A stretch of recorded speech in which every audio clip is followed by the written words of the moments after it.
Oke, jadi gini satu lagi Pak Antoni. Sekarang kan setelah Pak Prabowo membentuk PT Danantara ini. Nah, kira-kira Pak Antoni melihatnya gimana? Kalau lihat kan kemarin beritanya sudah ada dari China Investment yang mau melakukan proyek di sini, terus dari Rusia juga. Nah, ini kira-kira mendapatkan angin segar atau gimana Pak Antoni? Begini, oke, ini Danantara banyak sekali yang bisa dibahas. Oke, tadi pertanyaannya kita membahasnya adalah apakah Danantara bisa menarik investasi asing atau tidak bersama dia. Nah, ini saya katakan bahwa ini adalah hampir impossible. Begini, sebelum Danantara itu ada namanya Lembaga Pengelola Investasi, Indonesia Investment Authority. Sebetulnya lembaga pengelola investasi. Ini yang disebut awal-awal sebagai Sovereign Wealth Fund. Sovereign Wealth Fund modalnya $5 miliar, 75 triliun ekuivalen. Namanya Sovereign Wealth Fund. Tetapi 5 miliar ini, 2 miliar awal, ini dapatnya dari utang. Jadi wealth-nya di mana? Bukan dari kekayaan negara kolateralnya bukan? Bukan, ini dari utang. Nah, sisanya ini ada dari saham-saham sebagai inbrand, ya, ini saham BRI, Mandiri dan sebagainya itu, tapi dinilainya dengan nilai pasar. Dia punya inbrandnya itu nilai pasar gitu. Ini sangat aneh. Padahal ini sama milik negara juga. Ini pertama. Sovereign Wealth Fund itu sudah kemana-mana, ini yang sebetulnya mau investasi di IKN.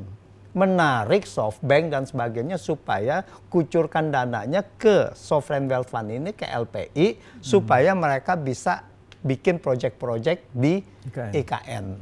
SoftBank, Qatar, semuanya begitu dicoba semuanya gagal. Gak ada yang mau. Karena mereka melihat kurang visible gitu. Begini, Sovereign Wealth Fund itu yang salah satu yang terbesar adalah misalnya dari Norway. Oil Fund dulu dia sebutnya. Paling besar di dunia. Dia dananya diserahkan, dikelola, nggak semuanya, sebagian itu adalah melalui SoftBank, melalui mana. Jadi memang ini adalah investment fund, investment itu. Sekarang si SoftBank, ngapain dia mesti taruh uangnya dengan INA, dengan LPI? Kalau dia mau project, kenapa dia nggak sendiri? Kenapa nggak langsung maksudnya? Kenapa nggak langsung? Ya, masa dia mau menyerahkan berapa tadi itu 37 triliun atau berapa 3,7 miliar atau 37 miliar yang dari Rusia tadi Anda katakan? Rusia 37,8 triliun dari investment fund. 37,8. Iya, oke lah itu nggak gitu terlalu besar. Tapi apakah ada orang yang mempunyai 37,8 triliun mau menyerahkan begitu? Apakah dia nggak mau manage sendiri? Dia menyerahkan gitu, apakah dia ada kontrol? Susah dikontrol. Kan nggak ada kan? Karena dia masuk ke Danantara. Danantara 100% itu masuknya dalam bentuk apa? Hah? Dalam bentuk project base. Ya? Apa gitu kan? Project smelter, project apa? Hilirisasi. Siapa yang mau? Kalau dia bisa hilirisasi, dia aja yang jalankan seperti smelter China itu kan, dia sendiri aja gitu. Ngapain dia mesti mau orang lain gitu. Dia kontrol sendiri, dia ini sendiri gitu. Jadi investor asing itu sudah mempunyai infrastruktur yang baik. Dia bisa memindahkan uangnya, dia mau oke, saya investasi di Singapura, sebagian. Oke, Indonesia ada sekian, mereka masuk sendiri gitu. Misalkan di Indonesia apa? Dia masuk di Gojek gitu kan. Harganya 388, sekarang tinggal 50-an, 60 kan gitu kan. GoTo. Iya, GoTo. Ya, Gojek dengan Tokopedia. Lalu apa? Dia beli Tokopedianya markup. Dia beli 108 triliun, 103 triliun atau 108 triliun. Tokopedia dalam keadaan rugi diambil nilai akuisisinya 108 triliun. Ini jelas markup, ini jelas impossible. Kenapa lalu kemudian sekarang ini terbukti markup? Markupnya dari mana sekarang terbukti? 75% Tokopedia diambil oleh si TikTok. 75% nilainya cuman 13 triliun. 100%-nya 18 triliun. Di bukunya GoTo itu sudah di write off 78 triliun. Nah, jadi ini adalah fraud benar-benar. Apa? Ini bukan hanya swasta ke swasta. bahwa itu di markup gitu. Tapi ini ada unsur masyarakat sewaktu dia, karena dia markup, harganya tinggi, si pemiliknya Tokopedia atau pemiliknya sini, si GoTo nggak merasa rugi meskipun di markup karena dia dapatnya share. Share-nya harganya tinggi. Divaluasi waktu go public Rp388 per saham. Nah, jadi udah sangat tinggi sekali gitu. Jadi mereka ini, tapi yang rugi siapa? Masyarakat bayar Rp388 per saham. Itu harga gelembung. Lalu siapa lagi? Telkomsel. Taruh uangnya 6,4 triliun. Yang sekarang tinggal berapa duit? Nah, ini kerugian negara gitu. Tapi belum diusut aja. Udah begitu, waktu Telkomsel masuk uangnya 6,4 triliun, ini ada banyak sekali yang keanehan-keanehan. Yaitu si Erick Thohir menjadi menteri, lalu GoTo-nya adalah komisarisnya Boy Thohir. Ya, lalu di sananya ini kan dia yang menguasai Telkom kan, si Menteri BUMN-nya di sini di satu itu dia investasi di situ. Lalu kemudian, wah itu banyaklah petinggi-petingginya, yang advisernya, komisarisnya itu duplikasi, banyak yang bertentangan dengan atau konflik kepentingan.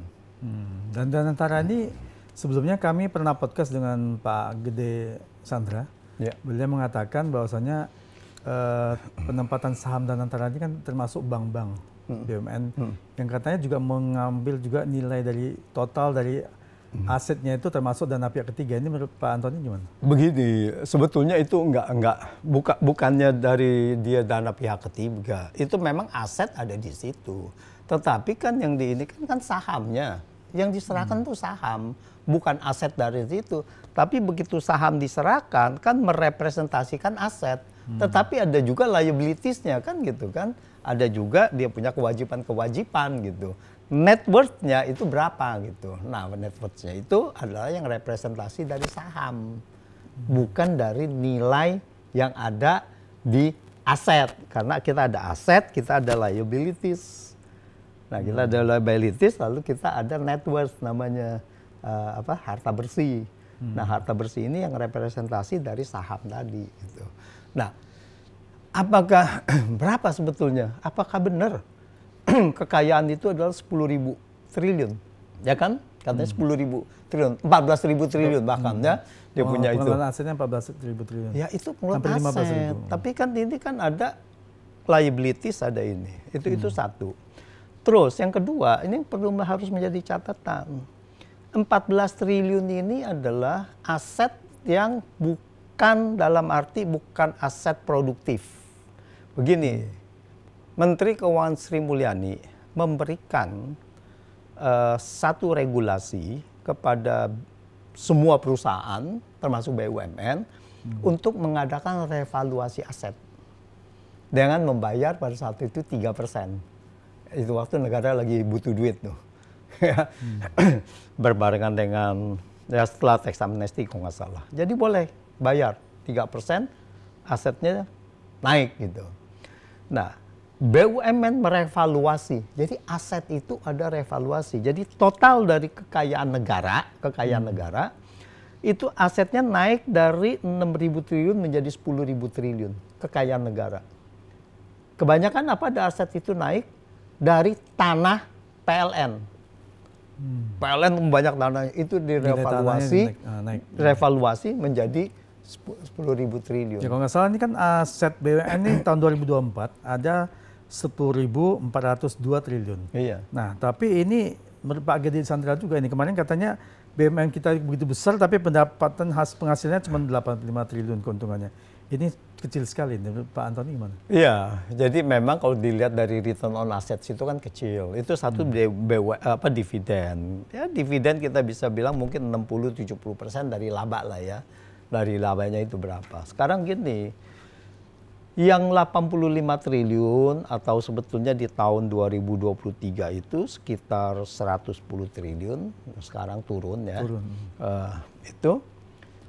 Itu sumbangan dari cuman mungkin 10 BUMN. Kebanyakan rugi ya? 90% dari angka tadi kurang lebih itu dari 10 BUMN. 10 BUMN BUMN saja. 10 sampai Sisanya 12 rugi. sisanya rugi atau kecil-kecil bayarnya gitu. Nah ini jadi memang nggak sebanding.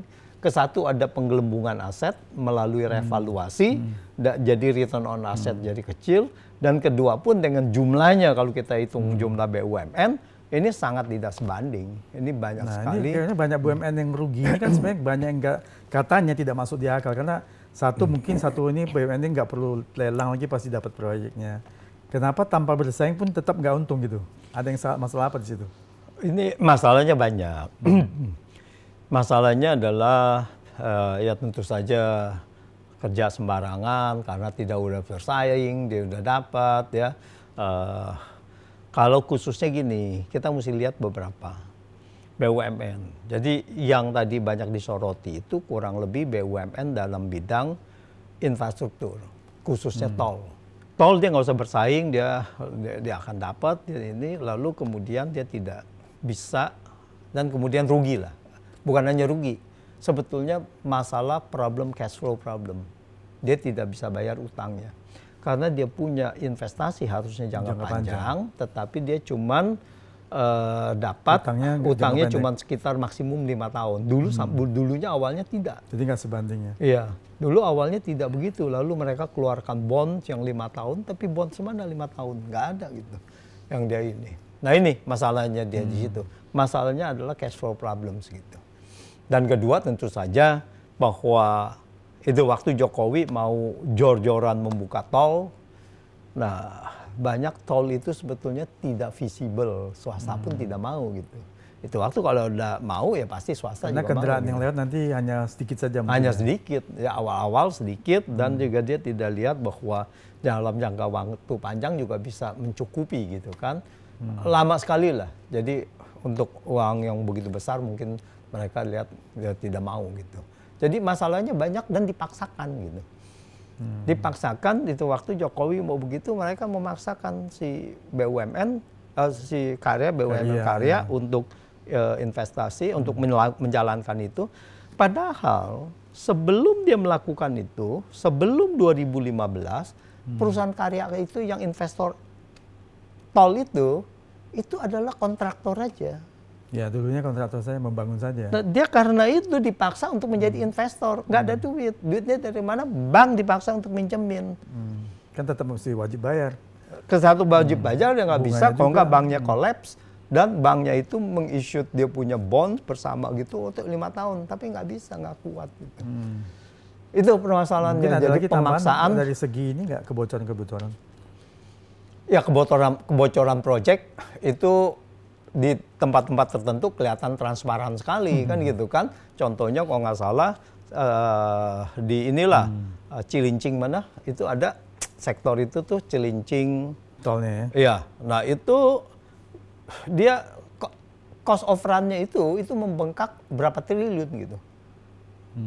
Kalau nggak salah dari 7 atau 8 triliun itu membengkak 2,4 triliun gitu. Banyak memang yang proyek kita itu yang awalnya dihitung dengan angka sekian, tapi pelaksanaannya membengkak. Itu kenapa itu? Perencanaannya kurang matang apa gitu? Nah, kan harusnya dilakukan FS, perencanaan itu harusnya udah fix gitu. Nah, kalau beda-beda ya tipis lah. Kalau beda sampai puluhan persen itu kan udah kelewatan. Kebanyakan. Jakarta Bandung kereta cepat 20%. Itu karena masalah pembebasan tanahnya atau apa ya? Nah itu. Jadi kalau mereka pasti mempunyai alasan lah. Seandainya pun uang itu dikorupsi, pasti mereka punya alasan gitu kan. Waktu yang di Cilincing itu, mereka mengatakan alasannya adalah tanah fondasinya itu goyang. Ininya labil gitu kan. Wah dia mau jadi harus diperkuat ini, diperkuat itu, apalah gitu kan. Nah kan harusnya itu dari awal sudah dicek harusnya. Exactly. Artinya di situ tidak ada AMDAL, tidak ada awal sudah ini FS-nya nggak benar dan sebagainya kan. Inilah semua proyek-proyek di era Jokowi yang dipaksakan seperti itu cepat. Dia mau kejar tayang 2015 itu sampai itu wah saya infrastruktur, bapak infrastruktur, tapi padahal kolaps semua itu infrastrukturnya gitu. Gitulah. Jadi banyak sekali memang tidak melalui